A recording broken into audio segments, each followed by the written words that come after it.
Welcome back. You're listening to The Deal. I'm Danny Brown. Thank you for following us. Please subscribe, leave a comment. Each one counts, helps our ratings. It helps us bring you better content. I have an unbelievable guest today. A guru of PR, really a legendary icon in the entertainment business, Michael Levine. MichaelLevineMedia.com is where you can find him. Listen to this. He's represented a record-breaking 58 Academy Award winners, 34 Grammy Award winners, 43 New York Times bestsellers. He has written 19 books, 5 bestsellers, including Broken Windows, Broken Business. He's appeared on countless TV shows, Media Experts, Good Morning America, Today Show, on and on and on. But he's just a great guy, a total mensch, really knows the business, what makes people tick, what are the threads of success. I mean, this guy represented Michael Jackson, Barbra Streisand, on and on and on, the biggest of the big. He's seen it all. So it's always good to get his take on what makes successful people successful. And thrilled to have him. Again, you can find him at MichaelLevineMedia.com. You could also find him on Facebook. And we're really, really excited to get into this and hope you enjoy this as much as I did. Cause I did it my way, nothing y'all can say. In this life or the next one, watch me, I'ma be the best son.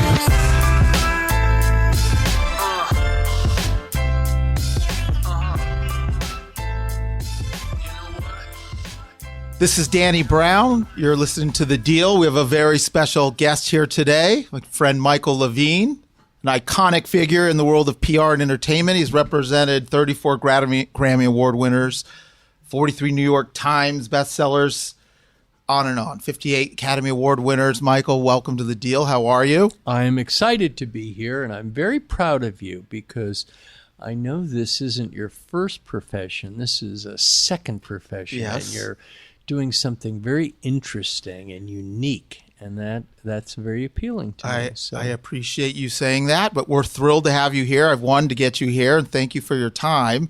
We can go on in a lot of different directions because you have so much insight into entertainment, success, celebrity. But why don't we start with telling a little bit about you, where you grew up, and how you ended up in the PR business and in the entertainment business?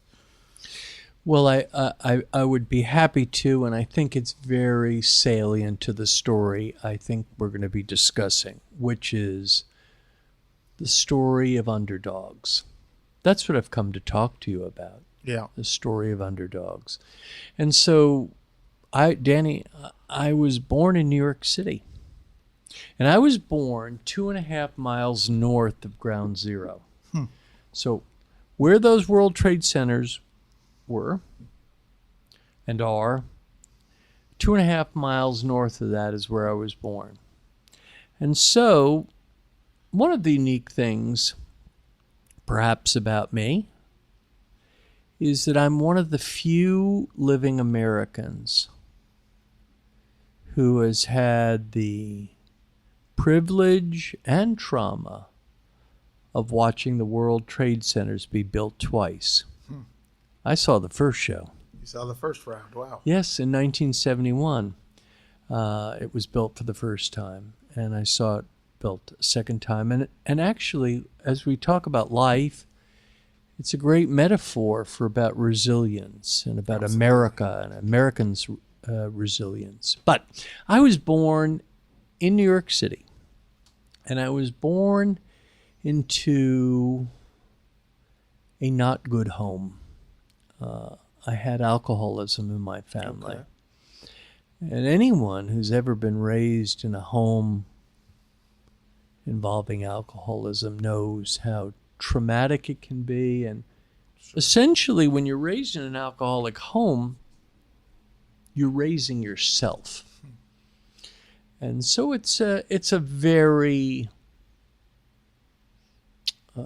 erratic, unpredictable, and unpleasant way of beginning a life. But in addition to that, so my mother was the alcoholic, and my father was a very nice man, a gentle man, a good man, But he was at times, and even most times, passive and even a bit weak. He was a good man, but the protection that I may have desired or required, and that of my sister, wasn't as fully present.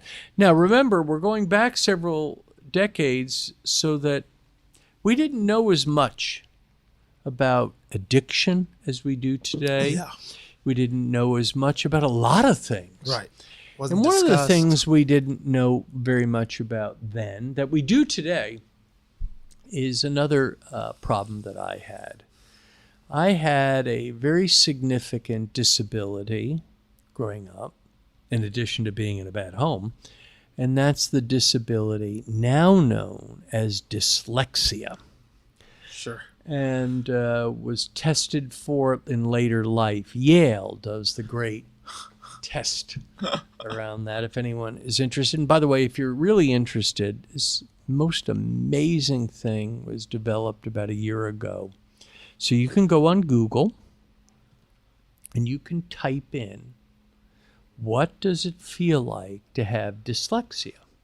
Now let's imagine you're a mother or a father or a girlfriend or a wife or a husband, whoever you are, and a significant person in your life has dyslexia.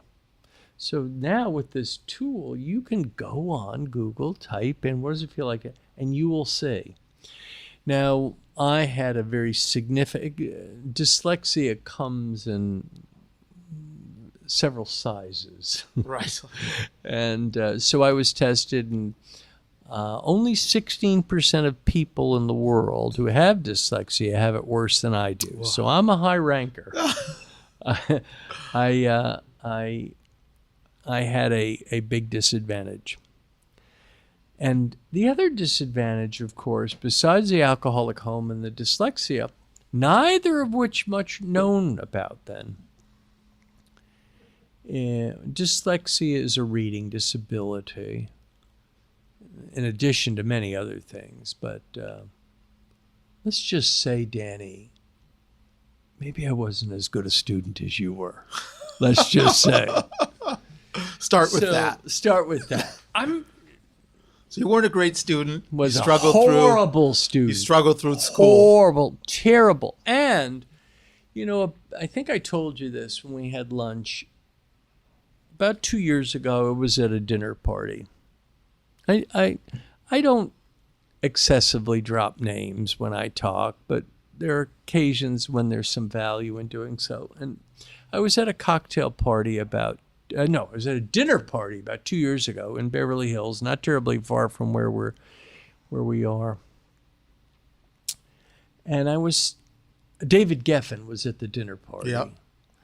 And I was at the dinner party, and David has dyslexia, and I have dyslexia. And David said something interesting to me. He said, Michael, 40 years ago, 50 years ago, we had a different word for dyslexia. And I said, really, David, what was that? And he said, dumb. And David was right.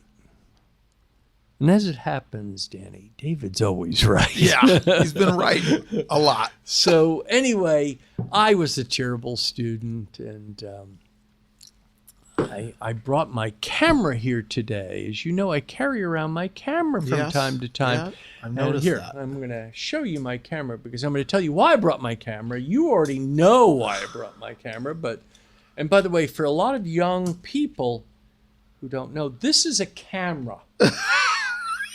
Takes this is a camera. It's not a phone. It's a camera. You can't call someone on that? You can't go on the internet? It's a camera. Have you ever seen a camera before? I doubt it. Anyway, I conned my way in the last year of high school into being the president of my high school photography class. There you go. Now, you could say, how'd you do that? Or you could say, why did you do that? Let's do the why first. No tests. Cute girls. You're in. That's it. Danny, I just look stupid.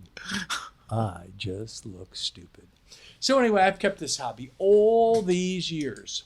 And I bring the camera around and I take some pictures shots from time to time.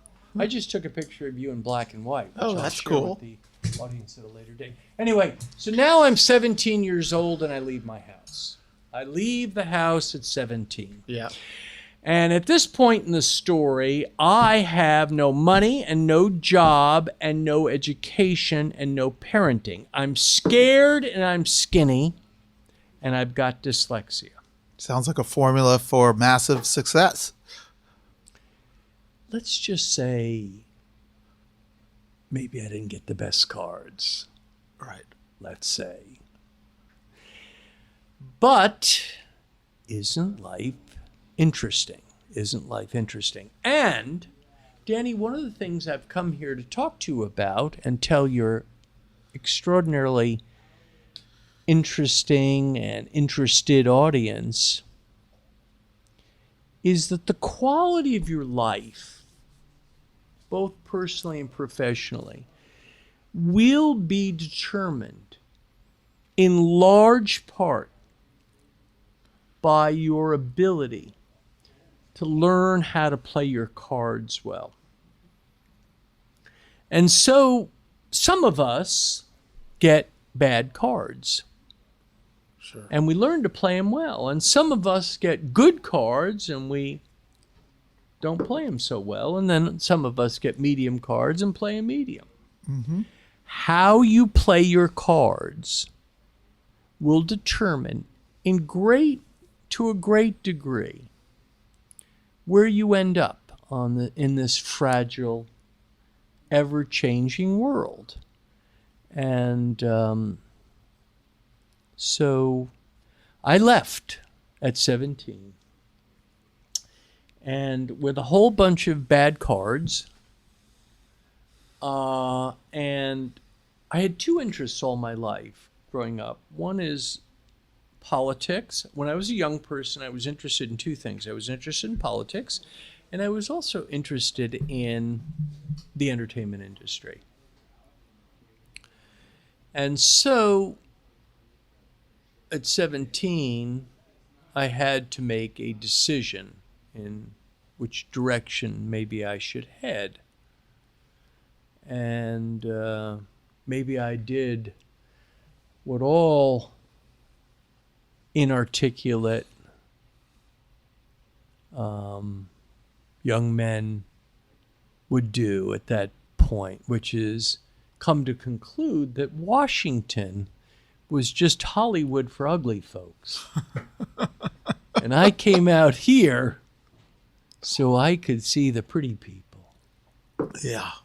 And did you find them? I did. I did. You know, by the way, that's another interesting point, Danny. We find in life very often that which we most look for, believe we deserve. It's kind of an interesting thing there, too. And anyway, what happened to me through a set of circumstances, I met a friend who introduced me to someone. And this particular person was a publicist at Paramount.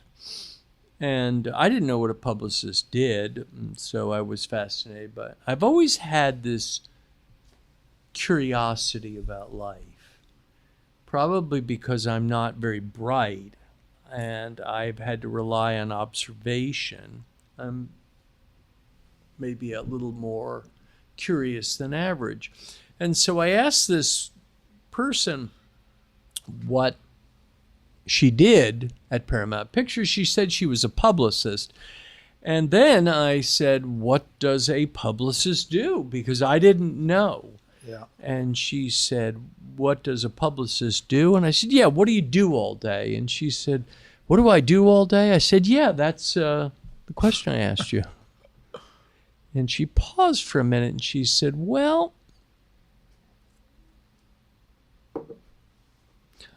I guess I bullshit on the phone all day. And I said, I can do that. And do it well. I Apparently. didn't say I could do it well. I said I could do it. Yeah. And that's how it All started. began. And there were problems along the way. Number one, I started a PR firm and I didn't know what one was. I didn't know there were problems. Now, Danny, we know each other a bit. You don't know. We're getting to know each other. And you're also a very curious person. And I've told you something, and I say this when I speak publicly, and usually gets a laugh, but only the truth is funny. And what I tell audiences, and I'm telling you, and I'm telling people listening to you, is that I'm not very bright. I'm not very bright. But I am above average at watching what bright people do.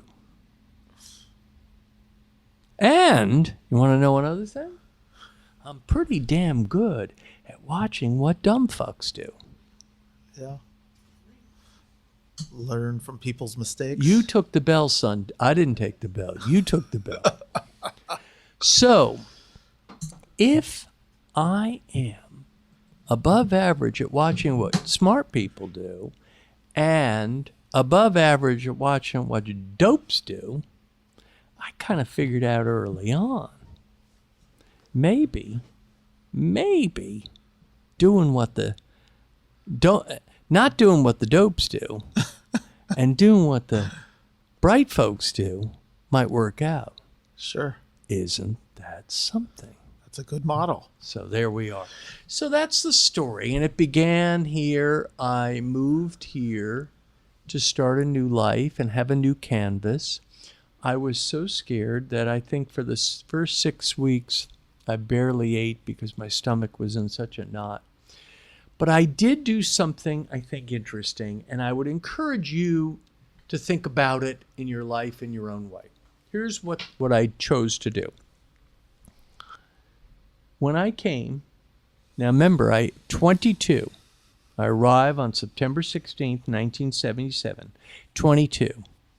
Did I mention that I had no job, no education, no parenting, no money, that I was scared, skinny, and I had dyslexia? Did I mention that? Yeah, I think you mentioned that. We got that much. Yeah.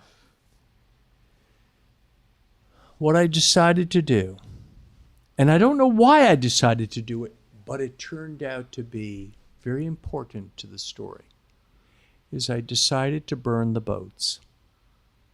I decided to burn the boats. And so I did not come to Los Angeles with the hope of seeing how it worked out. I'll come. I'll give it a month, 6 months, a year. We'll see how it works out. If it works out, I'll stay. If it doesn't work out, I'll go back. Right. That wasn't the mindset. Your mindset was, I have to make it work. There is no option. It was the burn the boats logic, and it incorporated in this way. So, within 1 week of me being here, I had a Los Angeles library card within a week. Symbols are important things, friends. Pay attention. Symbols are important things. Within a month, I had a California driver's license. I burned the boats. And that proved important in the story. And maybe in thinking about life and people's own journeys and their own tentativeness and their own commitments, maybe there's something of value for people to consider. At least I hope so. Yeah. So I started a PR firm, and the ladders to success are pretty, they haven't changed much. Maybe in certain ways more difficult, perhaps. I don't know.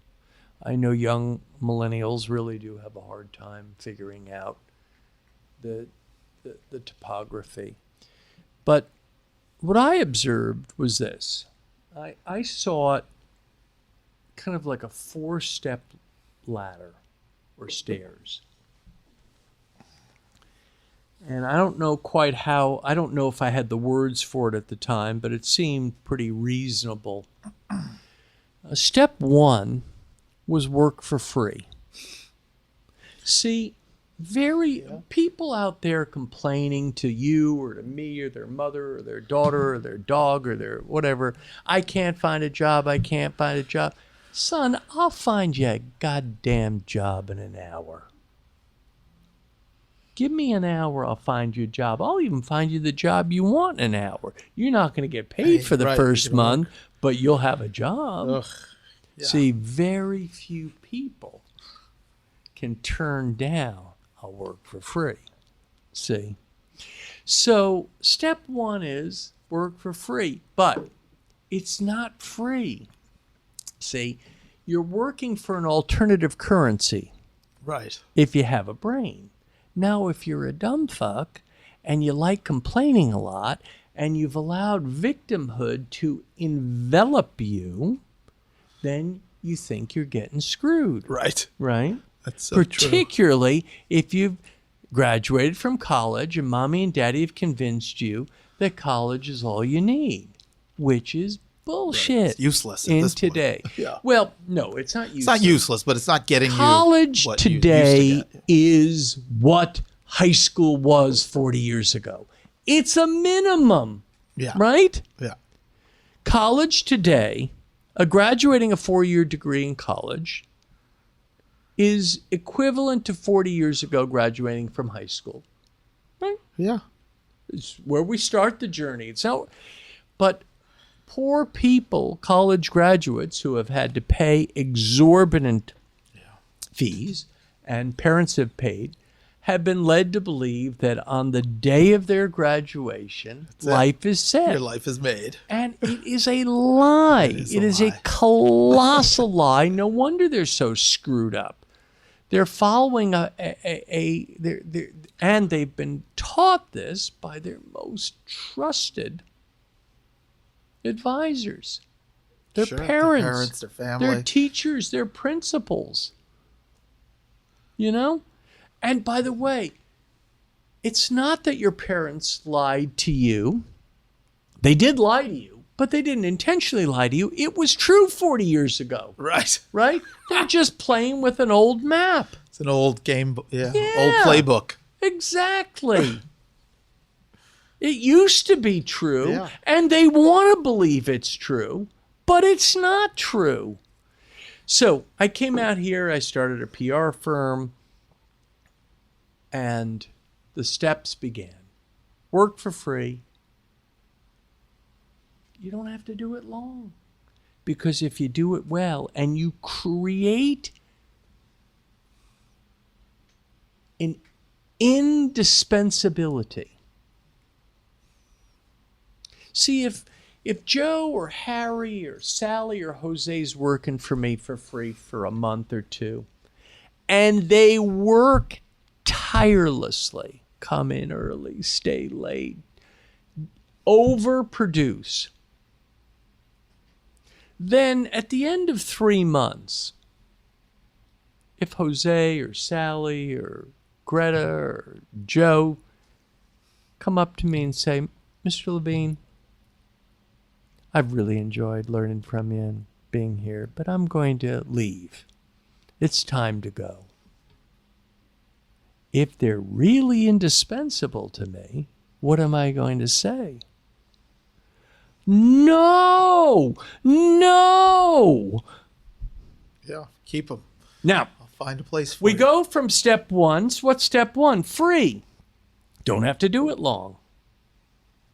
Then you move to step 2. That's called below market. Now, see, in the free step, you're making $0 an hour, and your friends, your jackass friends, are making 12. They're working at a retail store with a uniform and a name tag. They get 12, you get 0. They even, if they're at Starbucks, they may get free coffee. See? So now at step 1, who's winning? They Them? are. Yeah. But the smart person says, it won't take long. Right. It won't take long. But all their friends are making fun of them. But the smart one says, it's not going to take long. And then they graduate to step 2. Step 2 is below market. The friends are still at the uniform and name tag deal. They're getting 12 an hour. And under market, you're getting 6. Now, you're working for 6. They're getting 12. They say, what's wrong with you? How could you work for such a low wage? Don't you know what you're worth?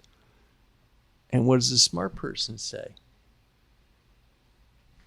It won't take long. It won't take long. See? So then we get to step 3. Now, step 3 is you're working for market. See, they're making 12, you're making 12. Then your friends say, well, finally you got with the program. Yeah. Finally. And you say, oh, son, it won't take long. Yeah. It won't take long. And then step 4 is they're making 12 and you're making 200. Right. See? Yeah. Which brings me to something I've come to tell your audience. And I would like to ask your audience to write it down. I'm going to repeat it twice. I'd like you to write it down, you to write it down. Everyone's writing audience, it down. write it down. I don't know if they Listen have to me. pencils and There's papers. going to be a quiz. Are you ready? I'm ready. Hit me. Profits are better than wages. Maybe you didn't hear me. Profits are better than wages. What did I say? Danny, Profits are better than wages. get it through your head. And friends, the worst kind of wages, if you want to be broke, if you want to be broke and tired, let me tell you how to do it. Think like a victim and get paid by the hour. See, if you want to get broke, you said to me, Michael, teach me. Come on, teach me. How do I get broke and tired? I want to learn. I'll teach you in a second. First of all, think like a victim. See, anything that happens, you just say, it's their fault, not mine. Everybody's screwing me over. Think like a victim and work for the hourly wage. Love it. Don't do that unless you want to be tired and broke. If you want to be prosperous, Work for remember, yourself. not necessarily. You're always working for yourself. Yeah. Profits are better than wages. See, now, was that taught to you in school? No, of course not. No. You paid all that money. Here's what you paid to learn in school. Ready? Now, you went to school. Think about this, friends. You go to school from 18 to 22. And by the way, I advocate going to school, right? So now you're going to school, paying a lot of money to go to a college from 18 to 22. Very, very, very impressionable years. Sure. 18 to 22, right? And your college teaches you a bunch of dumb stuff. They teach you some good stuff too, but here's a dumb thing they teach you. Ready? Every college in America teaches you this, and you pay a lot of money to learn this. Ready? Christmas is a month. That's right. Now, you're 22 years old, you come out of college, and what do you believe? I have a month off. Exactly. And you go in to see your first boss, and you say, what? When's the month off for Christmas? Yeah. And they say, Danny, who sold you on that plan? Right. Well, at college, we got to. Yeah. Right. You get soft. Spring break, summer break, winter break. Christmas is a day. See, it's not a month. And you paid for that. How's that? That's a good point. Ain't that something? That is a good point. So it's the 4 steps. I You love got to it. be willing to think the long game. You got to be willing to take the pressure from people who are going to think of you as a bit odd. And so it is, and so it goes. So anyway. So you've worked with some of the biggest, most successful celebrities of all time, the Michael Jacksons, the Barbra Streisands, many presidents. So you've seen it up close and personal. If you were to say, what are some common threads of success at an or elite performance? I mean, obviously you're talking a lot about work ethic and hustle, but what are some things that you've seen through your years that is a common thread between the world's most successful? Denny, it's a really important question because we have to face the brutal facts in this way. Either super successful people arrived at their super success because they were lucky. It's one option, right? They were just in the right place at the right time. That's one possibility. Yeah, that could happen. Another possibility is they weren't lucky. That they possess certain qualities that gave them the fuel, the gasoline to take them to their promised land, to where destiny was calling. And I was very motivated by, I was obsessed with this question. What is it? What is it? Yeah. I was obsessed with it. Now, why was I obsessed with this question? Well, because I didn't get good cards. If there was not a way, a mindset, a way of getting successful, if all success was just being born into luck, then I'm fucked. Right. See? I got bad cards. Yeah. So I was really motivated by the question, what is it? And can it be taken, learned, appropriated, stolen, observed? So I went out on a journey for 35 years to try to autopsy what is it about super successful people that's present 100 times out of 100 and is a natural law like gravity. So gravity is an interesting thing in that even if you don't, gravity works whether you believe in it or not. You can say, I don't believe in gravity, and gravity doesn't give a fuck what you believe. Yeah, you step It off worked. this building, good Right. luck. If you jump off the Empire State Building and say, I don't believe in gravity, Yeah. gravity doesn't much care. Yeah. Okay. It's a natural law. So I came, and initially when I asked the question, what is it that super successful people know that mere mortals like myself and most people don't know? It didn't appear to be anything. When I said, what is it that Oprah Winfrey and Bill Clinton have in common? Other than they have a lot of money. Didn't appear like there was anything. What is it that, Michael Jordan and Martin Luther King had in common? Other than they had a lot of money or notoriety or something. And at first, the answer appeared to be there was no common quality. Which is an answer that I didn't like. Why didn't I like the answer? 'Cause it didn't serve me.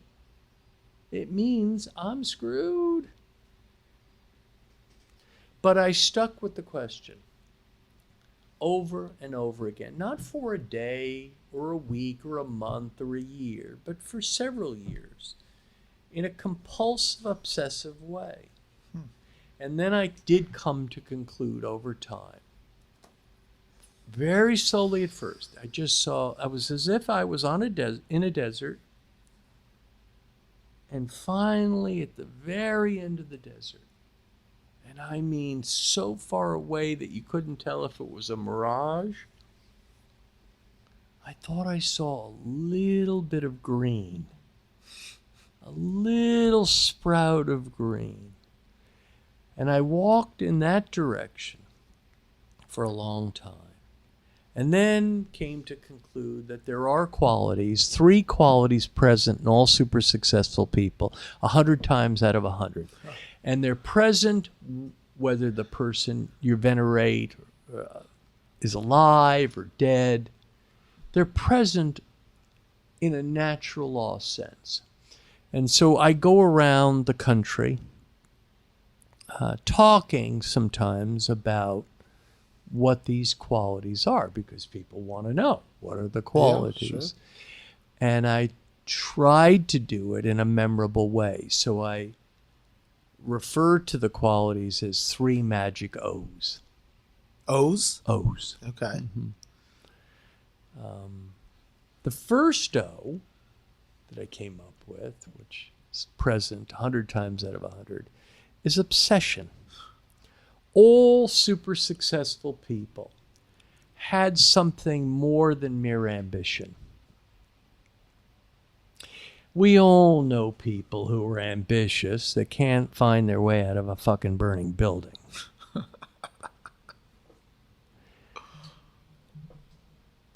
Obsession is something deeper, more intense, more primal.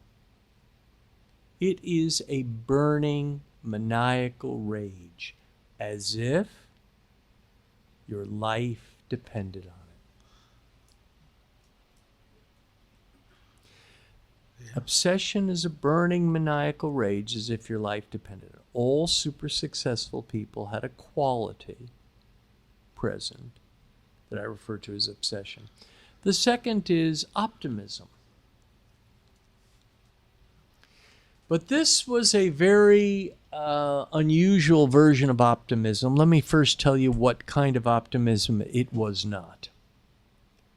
It was not naive optimism. It wasn't this kind of Mr. Rogers, well, if I'm a good person, good things will happen to me. Not really. Good people get cancer, jackass. What's wrong with you? Yeah. Right? It was a different kind of optimism. It was it was paradoxical. And by the way, if you're listening to this right now and you don't feel you have a pretty good working definition of the term paradox, may I make a suggestion to you? Look it up. In the next 24 hours, look it up. Because life is rich, saturated with paradox. And this optimism that our super successful friends had was paradoxical. It was an optimism created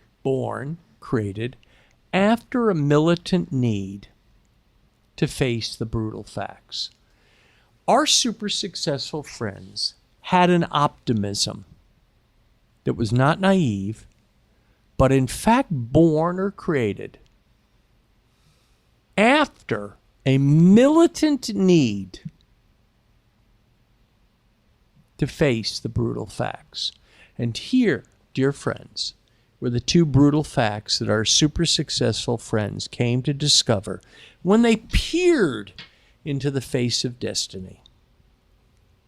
Number 1, the game is not easy. Number 2, the game is not fair.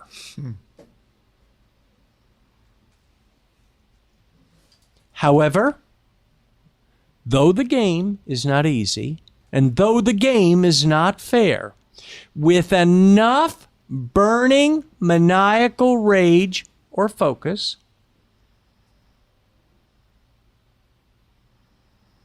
the goddamn game is winnable, though not easy and though not fair. Isn't that something? Yes. How do you like that? How do you like that? The third O was obligation. Our super successful friends all had a intense relationship with keeping their word principally to themselves.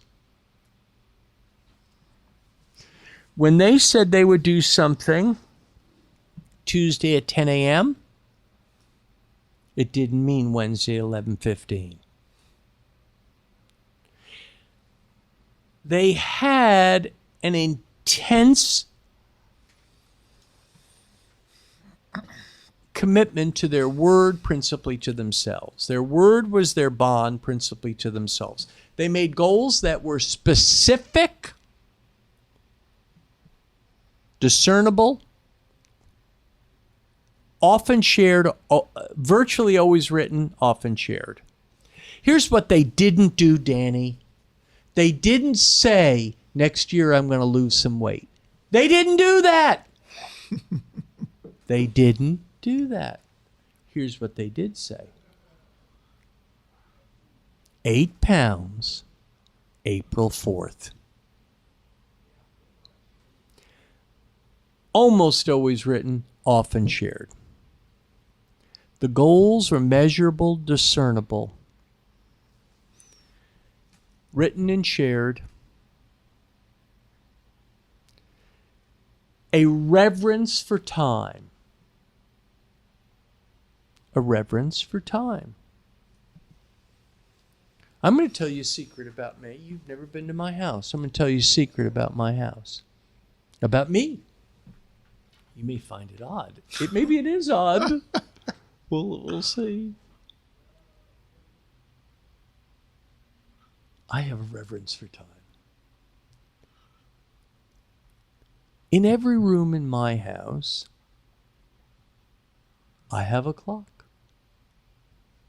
Okay, I guess that's not that odd, right? Every room. Every room like the bathroom? Every room. Huh. Okay. A little odd maybe? Sure. But in every room in which I have a clock, yeah, I have a timer. Really? You have a timer in every room? Maybe you didn't hear me. I have a timer in every room. In the bathroom? In the bathroom. Why is that? Well, because I have a reverence for time. Isn't that interesting? Yeah. And think about it. Think about it. Think about people you know. By the way, let's play a game. I'll play a game with you and have all your listeners play. Okay? Here's the game. You ready? We're playing I game. want you, everyone listening, pay attention. Don't make me raise my voice, son. I want you to think of 2 people you know in your life.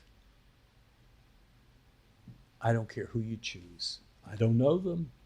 2 people you know in your life. They're good people. They're nice people.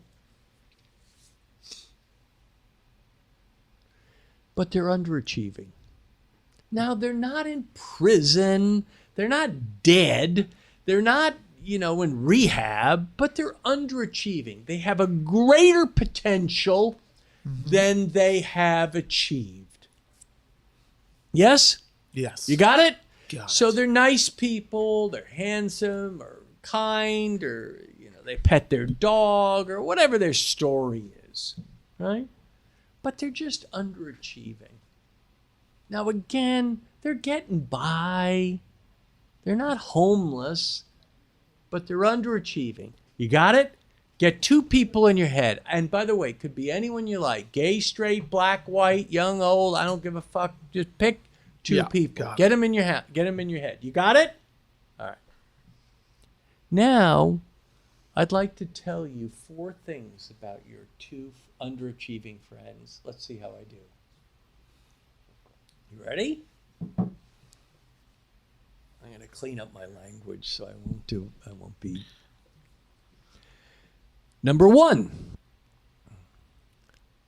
They have a screwed up relationship. I usually use a harder term, but we'll stick with that. They have a screwed up relationship with reality. Everything that happens, it's never their fault. It's always, they have a screwed up relationship with reality. Number 2, they have a screwed up relationship with responsibility. It's never their fault. It's always somebody else's. Somebody else is always doing something to them. Number 3, they have a screwed up relationship with time.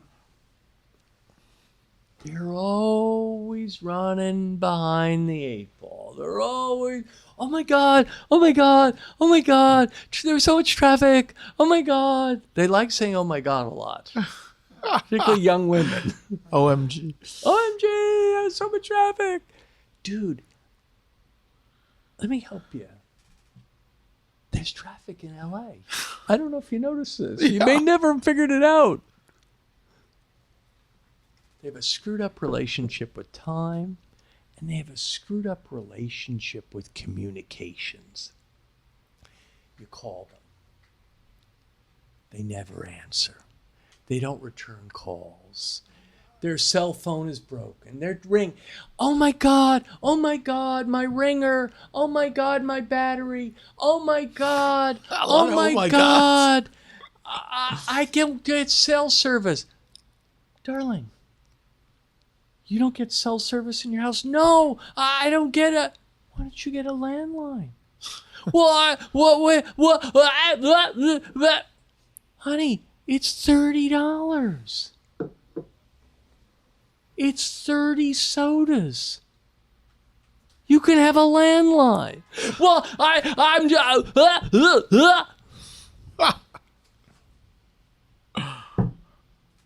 Now, I gave you 4 qualities about your 2 friends.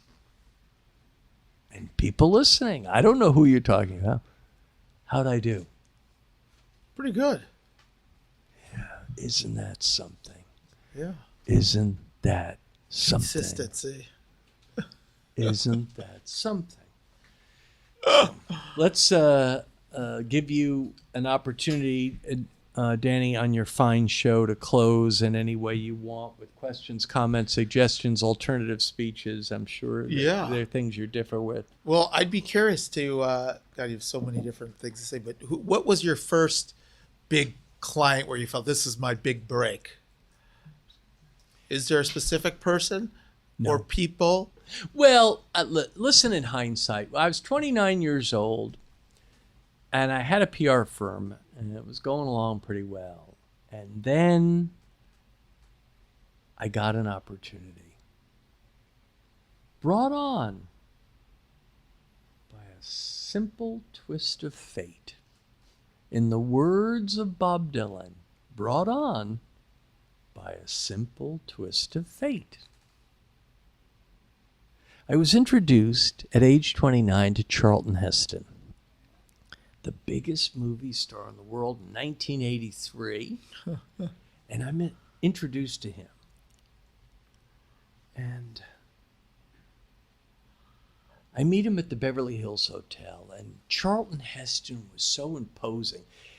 If you think about Mount Rushmore, that was Charlton Heston, imposing. And I sat at the Beverly Hills Hotel. I couldn't believe it. I'm shaking. And I say, I talk for about 10 minutes, which is pretty good for an inarticulate 29-year-old. And I'm talking as fast as I can. And finally, Moses spoke. And Mr. Heston said, in his voice, he looked at me and he said, Mr. Levine, you're obviously a very bright young man. But I fail to see how you could make me any more famous. And I paused, and again, I don't know why I said this. Maybe, as Bob Dylan suggested, brought on by a simple twist of fate. I looked at him and I said, Mr. Heston, I can't make you any more famous. But what I can do is make you more relevant. I got Charlton Heston as a client. 1 year later, I had him host Saturday Night Live. Now, when I called him up and said, Mr. Heston, I always called him Mr. Heston. That was a big breakthrough client, right? Now I got Charlton Heston. And people in town are saying, how the hell did that skinny kid, that dopey skinny kid get Charlton Heston? And I called him up. I said, Mr. Heston, I've got some great news. What is it, Michael? I said, I've just booked you to host Saturday Night Live. And he paused and he said, in his deep baritone voice, Michael, what's Saturday Night Live? Oh, no. And I told him. That's a good story. It's all true. That's amazing. Here's why it's a good story. 'Cause it's true. So what's your take now on the social media celebrity culture that we're in? I mean, entertainment celebrity has changed so much. Yeah, listen, I am privately, this gets me great popularity with people over 40 and tremendous unpopularity with people under 30. But Danny, I'm going to say what you feel, and everyone over a certain age feels. I am deeply, deeply concerned about our society, but I'm deeply concerned about millennials. Now, that said, there are good ones, and I have several working for me. Yeah. I humorously tell you when I'm privately with you, the only people who hate millennials worse than me are good millennials. Isn't that interesting? I mean it. I hate millennials. Giving them a bad rap. I hate millennials. I will match my hatred of millennials against anyone. Except good millennials. Isn't that interesting? So what do you hate about them? Entitlement? It's not that I hate. Lack of... It's I'm worried. Yeah. They are so screwed up. And by the way, the blame is not theirs. The blame is their parents, teachers, and principals. The blame is their teachers, principals, and parents. Parents first, right? They have been so overprotected that they're so screwed up that they don't know which way to turn. I don't hate them at all. I understand. I love them. Actually, I love them enough to tell them, you're going to get, this is a bad plan. Yeah. A bad plan. Yeah. No, they're good. They're smart academically. Sure. But they're dopey with life skills. And they've got to learn how to take this new world. And, they're entitled because their parents have taught them to be entitled. They're soft because they haven't been made to work. So that's a real deep societal concern. Yeah. And they can turn it around, but it's not going to be easy. And it can't be done on a 40-hour week. See, you do not listen to me. You do not win the game Monday through Friday. You don't win it Monday through Friday. You play it Monday through Friday. Mr. Levine, you don't win it Monday through Friday? No. You play it Monday through Friday. Well, when the hell do you win it? You win it on nights and weekends. If you're willing to give up watching 56 episodes of Park and Rec, which most of you aren't. See? It comes down to that. You can win the game, which is neither easy or fair, but you have to devote some nights and weekends, which means taking mega doses of vitamin N. What's vitamin N? No. Well, wait a second. Next week's Burning Man. No. Well, wait. 2 weeks. We're going to Coachella. No. Well, wait. How about Comic-Con? I got a great outfit. No. Put in the work. You get mega doses of vitamin N. In a way, I think that because of that, there is such opportunity for the ones that will hustle. Unbelievable opportunity. Because most people are asleep at the switch. Something. Listen, I tell them all the time. I said, come here. You're going to do fine. They say, I am? Yeah. And I've represented 58 Academy Award winners. I look at them, I say, you're going to do fine. I am? How do you know? Well, I know because your competition's stupid and lazy. You're going to win. If you're not stupid and lazy, you're going to win. You don't have to do much to win. It's that simple, huh? Nothing simple. Wait, something, Danny, simple, can be but simple easy. but not easy. Correct, yes. Right? Something can be don't. simple but not easy. Yeah. And you got to stop doing dopey stuff. I know many bright young people, 30 years old. Now, by the way, we didn't used to call a 30-year-old young. Today we do. Yeah. Right? I know I've met, and you have too. We all have. 28, 30, 31, started a business, has a side hustle. I'll meet them. I'll talk to them. They're interesting. They're a graphic artist. They got this, they got that. They're doing that. Side hustle. I'll say, hey, that sounds pretty good. I might need you. I might be interested. Give me your card. What? I said, son, give me your card. I don't have a card. Son, let me see if I understand this. You own a business. You're 30 years old, and you thought it'd be a good plan not to have a card. Well, I could text you. Son,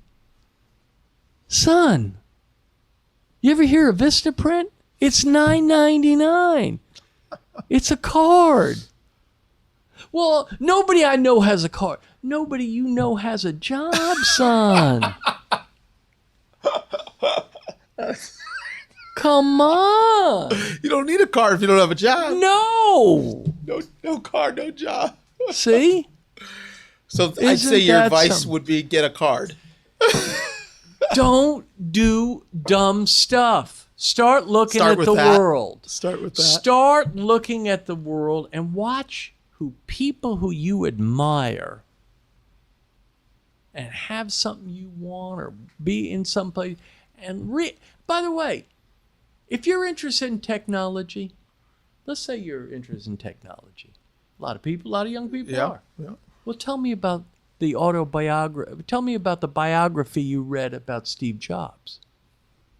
Oh, you didn't read that book? Oh, you don't have a library card? Oh, that wasn't important enough to you? But you watched all the season 2 of Parks and Rec. That you did. You had time for that, right? But no, you're interested in technology. You didn't read a biography on Steve Jobs. You may not even know who he is. I hope you do. But isn't that interesting? See, people come to me, young people come for job interviews. I interview them. And they will, sometimes about half of them, maybe a quarter of them, will forget to bring their resume. Right? About 3/4 will bring their resume. About one quarter say, I forgot it. I thought you had it. I sent it to you. I didn't bring it with me. It's in my car. I thought you had it. Mm-hmm. And I said, son or young lady, let me ask you a question. May I? Sure. You forgot your resume? Yeah, I did. Cool. Did you forget your phone? Oh, no, I got my phone right here. Oh, so you didn't forget your phone? No, I didn't forget my phone. Let me ask you another question. May I ask you another question? Did you ever forget your phone? No, I don't forget my phone. So your phone's important to you, but your resume's not. Isn't that interesting? Yeah. So there's been a lot of lessons just hearing you talk, a lot of about work ethic, a lot about keeping it simple, but things aren't easy. If you were just as we end here to say, like, what would you tell a younger Michael Levine? What are some of the important lessons that you've learned, or a younger up and coming person? I think the value of mentorship is underrated. I think, by the way, most good mentors are people who don't have an agenda with you. They're willing to tell you, that's dopey. Don't do that. Your father and your mother and your boyfriend and your girlfriend and your cousin all have an agenda with you. They want to get along with you at Thanksgiving. They're not willing to say things that need to be said. Mm-hmm. Right? The hard truths. Yeah. The criticism, if need be. And so mentorship. Yeah. That's I just think that we got to talk straight. You know, a lot of things I admire about President Obama. You know, he talked well to African American community about many things. The unfairness maybe of certain police shootings and all of those things. Those are valuable. But he failed in a couple of areas to do what he could have done so well and so easily. When he's telling his brothers and sisters how the world is unfair, which it is. It is. It's unfair. Right? He could have so easily said, son, I love you. Daughter, I love you. Sister, I love you. Son, I love you. Now pull your damn pants up. Son, I love you. And you're a good kid. And I love you. Now, I'm the President of the United States. And I'm telling you right to your face, I love you and you're a good kid. But son, if you dress like a thug, people are going to think you're a thug. Now, that may not be fair. Probably isn't. But it's true. Son, come here. I love you. You can do better than that. We can do better than that. Come on, let's do it together. Now look, you got a symbol. I'm in the damn White House. Let's do it together. I'll do it with you, but I won't do it for you. And I'll tell you what, I'll do it with you. You go first. See, I won't go first, but I'll do it with you. That's the kind of thing we need. And we got to be not afraid to say this without being condemned. Well, you're a racist.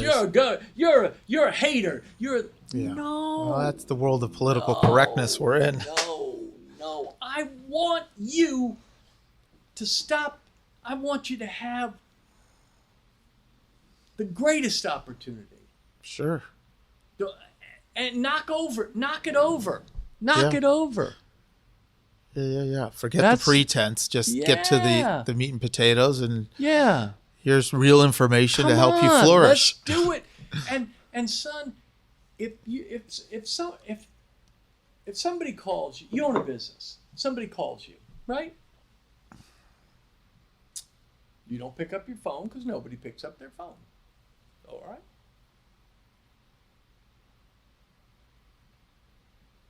Don't email them back. Call them back. See, they called you. Don't shoot them one. See, if Mr. Smith calls you up and says, hello, My name is Mr. Smith. I heard you have a business. I'd like to chat with you a little bit, understand a little bit about what you're doing and how you're doing it. I hear you're quite talented. I really would like to maybe work with you. Would you give me a call back so we can discuss how you work and how we might work together? Don't shoot him one. Don't shoot. And I know why you shoot him one. First of all, it's societally condoned. And second, it's convenient for you. So you can do it right on your phone when you're at the ball game and you can send it to them and it's easy. Sure. But I don't care what's convenient for you. What's convenient for the person you're trying to sell something to? That's what Jeff Bezos teaches you, right? If somebody calls you, you call them back. If somebody writes you, you write them back. And after you work with somebody, if you want to work with them again, sending them a thank you note could be helpful. I'm just saying. I'm just saying. How many times have you had carpets cleaned in your house? Well, I've had them cleaned a bunch. Has the carpet company ever sent you a thank you note? No. Do you ever hear from the carpet company? Only when they want something. See, that's not a good plan. I got a better plan.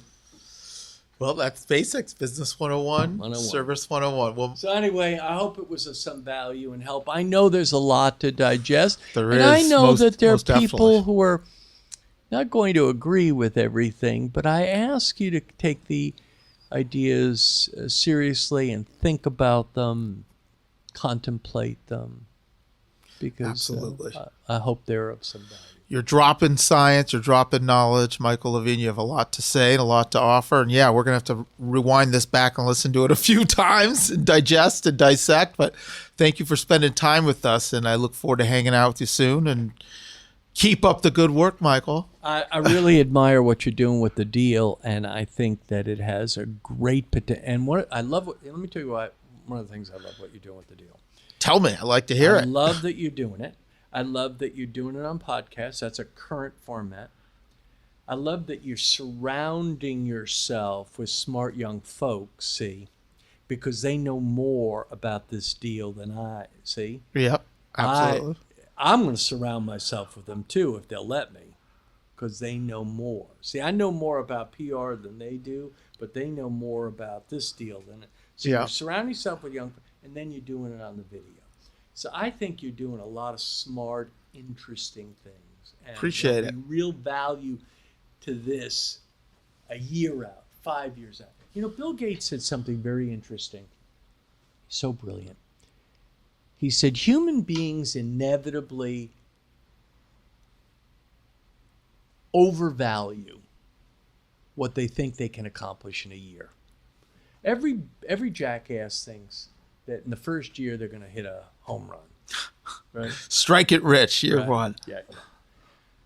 Bill Gates says that human beings inevitably overvalue what they think they can accomplish in a year. Sure.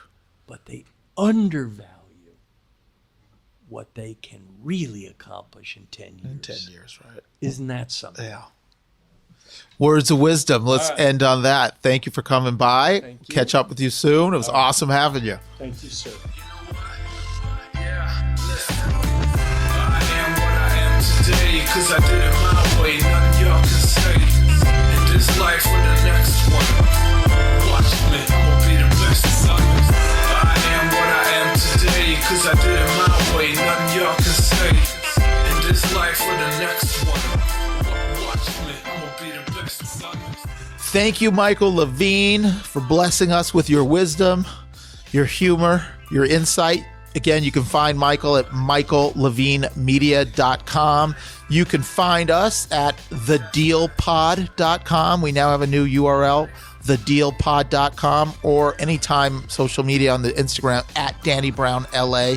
Thanks again for listening. We're really excited to wrap up this first season and launch a second season. We've got a huge following. We've got award We won an award for the best business podcast in LA, and we really appreciate if you could just subscribe, let your associates and friends know, leave a comment, 5-star. Each one really helps. So we appreciate it, and I'm excited to bring you more content in the new year.